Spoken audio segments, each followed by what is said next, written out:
예전에 Q&A 시간 때 잠깐 이야기했던 부분이긴 한데 굉장히 일부분만 가지고 이야기를 했고요. 미국이 의도한 폭탄이 있다. 이 폭탄이 어떻게 터질 것인가, 이런 부분을 봐야 되겠죠. 요즘 미국 관련해서 가장 많이 나오는 기사는 역시 은행권이죠. 근데 지금 은행 붕괴 정도가 문제가 아니에요.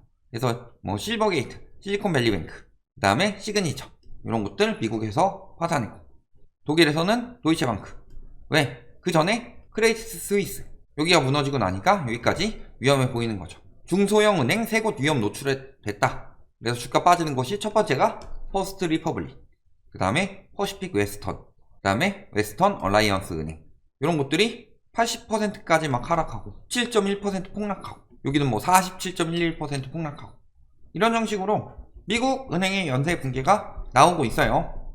그럼에도 불구하고 이번에 금리를 올렸죠. 금리를 올린 것은 다들 인플레이션 때문이다. 왜냐면 인플레이션과의 싸움에 계속 집중하고 있다, 이런 이야기들 하면서 개별 은행의 문제이기 때문에 긴축은 계속 돼야 된다, 이런 이야기들을 하는데요. 핵심적으로 지금 미국에서 이번에 크게 터뜨리려는 이유는요, 항상 경제 붕괴가 됐을 때 어느 나라가 가장 잘 살아남느냐, 이걸 봐야 되겠죠. 경제 위기가 크게 터져요? 그러면은 모든 나라들이 힘듭니다. 모든 나라들이 힘든데 미국은 잘 살아남죠. 기축통화 중에 기축통화인 달러를 가지고 있으니까 안되면, 정 안되면 다시 돈 찍으면 되는 거고, 이런 마인드가 있고, 이런 식으로 항상 경제를 통해서 미국이 자리 보존을 유지를 하더라. 그래서 보시면 G2 했을 때 미국은 G2를 두지 않죠. G2가 뭐예요? 글로벌 짝 먹는 두 개의 나라 했을 때 G2 맨 처음에 했던 곳이 미국 vs 소련이었죠.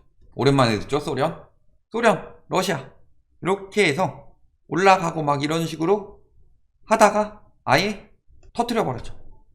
그러면서 소련이 붕괴가 됐고, 그 다음에 가장 큰 러시아 플러스 뭐 우크라이나 플러스 뭐 등등 이런 나라들로 갈라지게 되었죠. 그러면서 G2 자리를 완전히 놓쳤다. 그때 치고 온 나라가 어디예요? 소련이 붕괴할 때 일본이 치고 올라갔죠. 일본이 치고 올라갔는데 일본은 뭘로 때려잡아요? 치고 올라가니까 플라자비를 중심으로 때려잡죠. 그 다음에는 뭐 거의 G2국이 없다고 보고, 러시아는 한 번 더 때려잡죠. 언제 또 때려잡아요? 94년부터 미국의 급격한 긴축으로 인해서 이게 아메리카 대륙이랑, 그래서 멕시코, 아르헨티나, 그 다음에 아시아까지 번져서 결국에 러시아까지 흘러가죠. 그러면서 러시아는 한 번 더 타격을 입죠. 모라토리움 선언이 되고 98년도에. 그런 것처럼 미국은 G2를 내버려 두지 않는다. 왜? 미국은 이미 성장은 거의 끝난 나라예요. 근데 그 중에 짱 먹고는 있는데, 다른 나라들이, 큰 잠재력을 가진 나라들이 치고 올라온다 했을 때 자신의 자리가 위협을 받을 수가 있죠. 다행히 일본 같은 경우는 미국 입장에서는 쉽게 이야기해서 똘만이죠. 말 잘 들어주는 이런 쪽이지만, 예전엔 소련, 그 다음에 지금 G2로 올라온 나라가 중국이죠. 그래서 중국을 지금 억누르지 않으면 패권을 뺏길 수도 있겠다는 생각이 굉장히 강하다. 근데 문제는 한번 억누를 시기가 있었어요. 이제 일본 눌리고 그때 치고 올라온 게 중국이죠. 중국이 치고 올라왔을 때 억눌렀어야 됐는데, 문제는 뭐예요? 이때 미국에서 글로벌 금융위기가 터져버렸죠. 그러면서 이렇게 클 때까지 냅뒀어. 그러니까 뒤늦게 때려잡으려고 한다. 자, 일본도 미국 GDP 71%까지밖에 안 올랐는데 중국은 73%. 지금 이렇게 올랐고, 이렇게 가느냐 아니면은 이렇게 침몰시키느냐의 경계에 달려있죠. 그러니까 뭐 한 거예요? 미중 무역전쟁. 미중 무역전쟁 2018년부터 시작됐죠. 그때는 그렇게 크게 하진 않았는데 2019년에 굉장히 심화가 되다 보니까 미국에서도 조금 힘들다 싶으니까 그때 금리를 좀 낮춘 거고, 그런 상황에서 우리나라 같은 경우는 데리케 바운스가 났던 거고. 그렇죠. 근데 지금도 무역 갈등은 심각합니다. 지금 예전처럼 전쟁으로 때려 눕힐 수가 없죠. 예를 들어서 오사마 빈라덴이나 뭐 사담 후세인 이런 쪽 같은 경우는 걔네들이 막 테러 일으키고 그러니까 전쟁으로 때려 눕히고 이런 게 가능한데, 중국이랑 전면전 할 만한 명분도 없죠. 그리고 하고 나면은 굉장히 피해가 크고, 그렇죠. 미국 같은 경우는 언제 떴는데? 유럽에서 1차 대전, 2차 대전이 일어났을 때 2차 대전 때 많이 떴죠. 자국에서 싸우는 거, 자국이 진짜 그거 대가지고 싸우는 건 좋지 않아요. 일본은 언제 떴어요? 우리나라 6.25 빨아먹고 떴지. 우리나라 같은 경우는 베트남 전쟁에 수혜를 본 나라고. 그런 것처럼 대놓고 싸우긴 그렇다. 그러면 이제는 경제 전쟁이에요. 근데 경제에서 넘어가는 거. 경제 전쟁도 사실은 이제는 경제만 가지고 전쟁하기 힘들죠. 그러니까 어떤 쪽으로 압박을 들어가는 거예요? 금융 전쟁. 자, 미국에서 금리 올려요. 채권 가격이 떨어지죠. 채권 가격이 떨어지면 가장 피해를 많이 보는 나라는 어디일까요? 그래서 글로벌 금융위기 터졌을 때도 중국이 한번 미국 잡아먹으려고 미국 채권들을 엄청 사들였죠. 미국 경제를 망치기 위해서. 그런데 그걸로는 안 망쳐지죠. 왜? 미국은 달러를 뽑아내는 나라인데. 그러니까 그때 중국인들이 채권 엄청나게 사가지고 미국 채권 금리가 올라가지 못하도록 만들죠. 그러니까 저금리 상태가 굉장히 오래 유지가 되고 기준금리가 높아졌음에도 불구하고 그러면은 그 저금리 상태가 오래 유지되면서 그게 부동산에 몰렸죠. 그 부동산에 몰리면서 불패 신화가 생겼고 그런 상황에서 더 많은 돈을 빌리기 위해서 MBS 증권을 만들고 그걸 또 묶어서 CDO를 만들고 그걸 또 거기 한몫 얹어 보겠다고 또 상업은행 쪽에서 들어와서 보험 형식으로 CDS 만들고 이런 식으로 유동성 뻥튀기가 들어갔다가 그게 빵 터진 게 글로벌 금융위기였죠. 그런 것처럼 이런 식으로 경제적으로 압박을 줘야 한다. 그렇기 위해서는 가장 좋은 건 뭐예요? 아까 말씀을 드렸죠. 일본처럼 강제로 플라자 합의를 할 수도 있다. 그런데 일본 같은 경우는 미국에 솔직히 좀 순종적으로 나오는 나라이고 중국 같은 경우는 그렇게 안 하죠. 그러면 그 다음에 다시 살아난 러시아는 뭘로 밟았어요?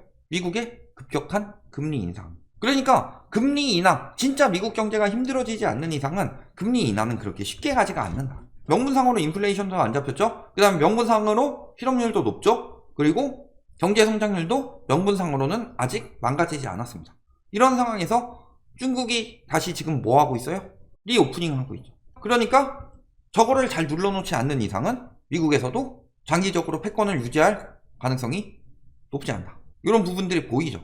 거기다가 지금 중국이 리오프닝 하더라도 그러면은 혜택을 보는 나라들이 있어야 되죠. 그러면 우리나라 입장에서 봐야 되는데 미국이 하든 중국이 하든 이게 중요한 것보다 핵심은 우리나라에 어떤 영향을 미치느냐 이걸 봐야 되는데 중국에서 리오프닝 했어요. 리오프닝 하면서 실질 GDP 영향 주는 곳 가장 많이 받는 곳이 대만, 그 다음에 베트남, 싱가포르, 그 다음이 말레이시아, 한국이죠. 그래서 우리나라가 리오프닝 기대에 경제에 긍정적인 영향을 미칠 것이라고 봤는데 그게 안 된다. 그래서 지금 최대의 흑자국에서 지금 적자 1위국으로 역변하고 있죠. 그러니까 중국에서는 언제까지 외부의 기술력에 의존하고 싶어 하지 않는다. 그래서 이번에 미중 무역전쟁에 계기가 되었던 것도 뭐예요? 중국이 기술을 빼간다. 어떻게 빼가고 있어요? 핵심 기술을 가지고 있는 사람들을 비싼 연봉으로 꼬시는 것. 뭐 이 정도까지는 괜찮다 칩시다. 근데 어떤 식으로 해요? 드론 날렸다. 뭐 이거는 확정된 건 아니지만 봤을 때 그런 정황이 굉장히 크다. 이런 것도 있고. 그 다음 중국 내에 들어오는 기업에 대해서 어떤 식으로 진행을 해요? 너네 그러면은 우리나라에 들어와서 활동하기 위해서는 A 기업, 우리나라에 있는 A 기업이랑 협업해서 하는 수밖에 없다. 그래서 협업하면은 꿀을 못 빨게 만들고 기술만 빼돌리고 팽시킨다든가 이런 경우들이 굉장히 많아요. 다반사지. 그러니까 그걸 통해서 기술력을 갖추고 그러니까 다른 나라들은 어떻게 하려고 그래요? 중국의 공장을 빼려고 하죠. 중국에서 그런 식으로 기술만 빼가려고 하니까 이런 부분 보시면은 미중 무역전쟁은 아직 끝나지 않았어요. 요즘에 잠잠해가지고 잘 모르시나 본데 아직 끝나지 않았어요. 게다가 중국 같은 경우 영향을 가장 많이 받는 나라가 우리였죠. 최대 수출국이었는데 이제는 중국이 수입도 잘 안 해줘. 정치적으로는 뭐 대통령이 중국 욕해서 그렇다 뭐 이런 부분도 있겠지만 결국엔 중국 같은 경우는 해외 기술에 의존하지 않고 기술만 빼돌려서 자기네 기술로 발전시키겠다. 이런 느낌으로 가고 있는 거잖아요. 그런 것처럼 중국에서 아무리 지금 이 오프닝이 돼서 잘 되더라도 우리나라는 안 살아나고 있고 그렇다고 해서 미국의 긴축은 계속 유지될 것이고 그러면은 고래 싸움에 새우등 터지는 격이다. 그러니까 지금 상황이 굉장히 안 좋은 거예요. 우리나라 수출이 그렇게 안 되고. 자, 무역수지 그래프 볼게요. 요 부분 여기까지는 보여드렸고 2022년까지 올해 2월까지 두 달치 무역수지를 봤는데 두 달만 가지고 글로벌 금융위기 때의 무역 적자를 이미 넘어섰다. 이런 부분 보시면은 지금 상황이 얼마나 안 좋아지는지 보이고 있죠. 어떤 식으로 진행이 되냐면은 확 한번 터트리는 거예요. 미국 같은 경우.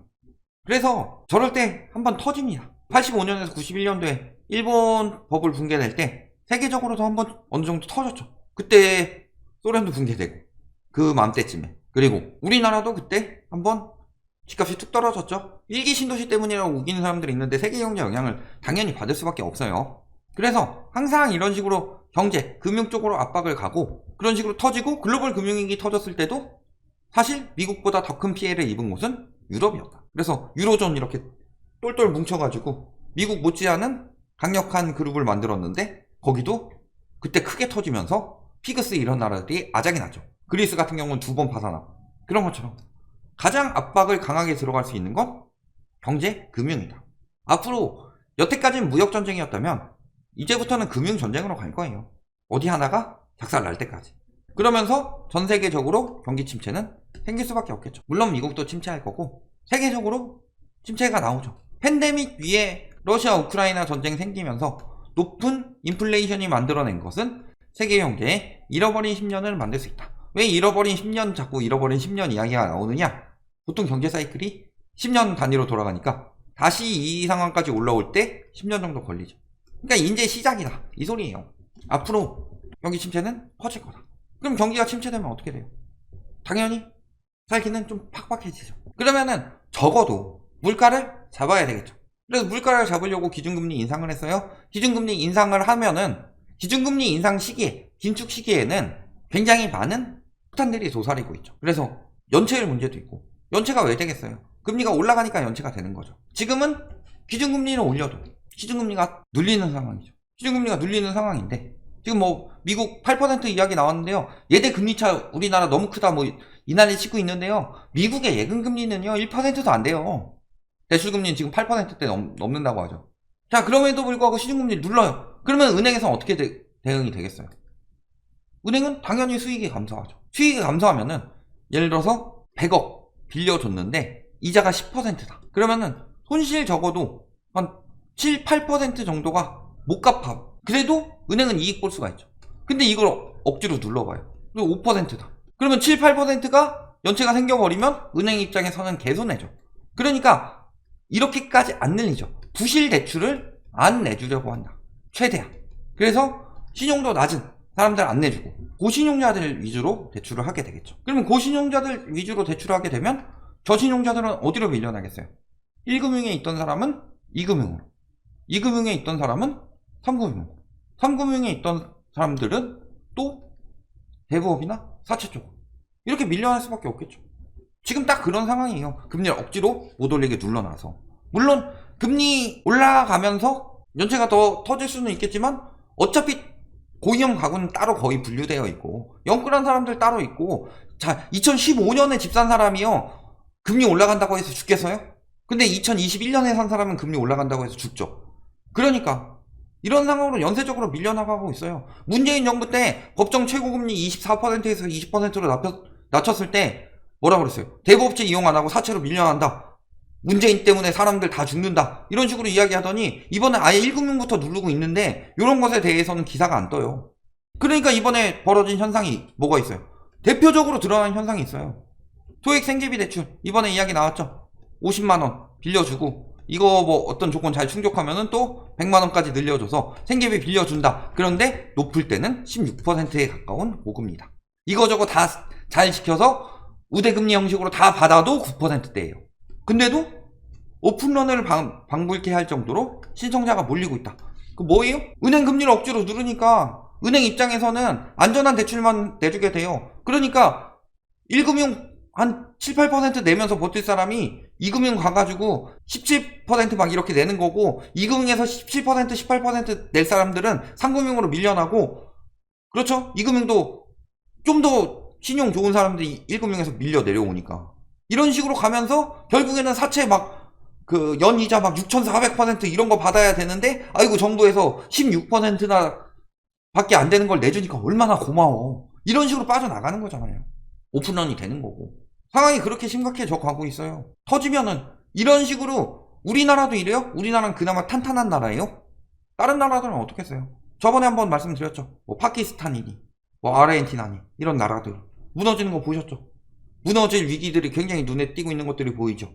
지금 아직 뻥 터진 것이 안 나올 뿐이지 지금 미국에서 의도한 폭탄이 심지가 타들어가고 있고 이게 터졌을 때는 전 세계적인 경제 위기가 올 텐데 이 부분에 대해서 버틸 수 있도록 모아놔야 되겠죠. 개미와 배짱이라는 우화가 있습니다. 배짱이는 나는 집 샀으니까 영끌에서 집 샀으니까 집값 올라가지고 버텨야지 하면서 띵까띵까 노래 부르면서 나는 버틸 수 있는 배짱이 있지 이러고 있다가 겨울 되면 죽었죠. 그러면 개미들은 그동안 열심히 현금 모아가지고 겨울을 버텨야 되는 거예요. 저런 개미친 하면서.